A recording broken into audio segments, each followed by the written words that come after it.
नमस्कार शेतकरी मित्रांनो, बीजोत्पादन कांद्यामध्ये पेरा वाढलेला असून परंतु मधमाशी कांद्यावर येत नाहीये. जवळपास 99% प्लॉटवर मधमाशी येऊन नाही राहिली.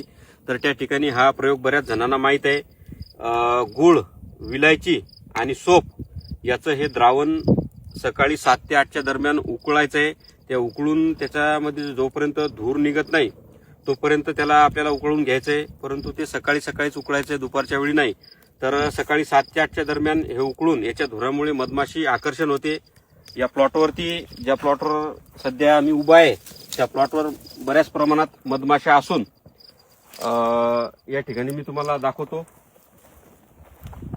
या प्लॉटवर सकाळी गुळ, सोप आणि विलायची हे या ठिकाणी बघू शकता तुम्ही, मधमाशी या ठिकाणी आलेली आहे. तर बऱ्याच प्रमाणात या प्लॉटवर मधमाशा असून हा प्रयोग या ठिकाणी सक्सेस झाला आहे. परंतु काही ठिकाणी शेतकरी बंधूंनो असा प्रयोग करून किंवा काही एखाद्या द्रावणाची फवारणी करून सुद्धा जर प्लॉटवर मधमाशी येत नसेल तर त्या ठिकाणी हाताने पोलन करणं हे गरजेचं आहे. शेतकरी मित्रांनो, साडी किंवा धोतर याच्या साहाय्याने पाहिजे असं पोलन होत नाही, कारण की सगळ्याच कळ्या गोंड्याच्या ह्या उमललेल्या नसतात. पोलन करण्याची एक प्रक्रिया आहे.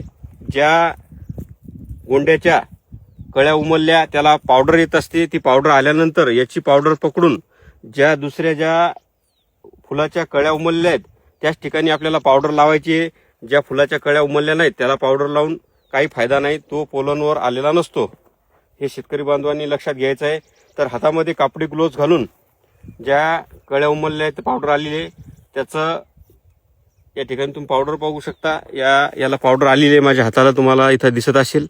तर ही पावडर दुसऱ्या कळ्या उमललेल्या याला लावायची, हातामध्ये ग्लोव्ज घालून हे प्रयोग तुम्हाला करायचा आहे. तर कांद्याचं जर पोलन झालं नाही, मधमाशी नसल, तर एकरी 30 किलोपासून 1 ते 1.5 क्विंटल पर्यंतच ॲव्हरेज हा येतो. मागच्या वर्षी काही गावामध्ये बऱ्याचशा मधमाशी नसल्यामुळं कोणाला 10 किलो, 20 किलो, 30 किलो, 50 किलो, 1 ते 1.5 क्विंटल पर्यंतच फक्त ॲव्हरेज आले. पोलन झाल्याशिवाय ॲव्हरेज येत नाही.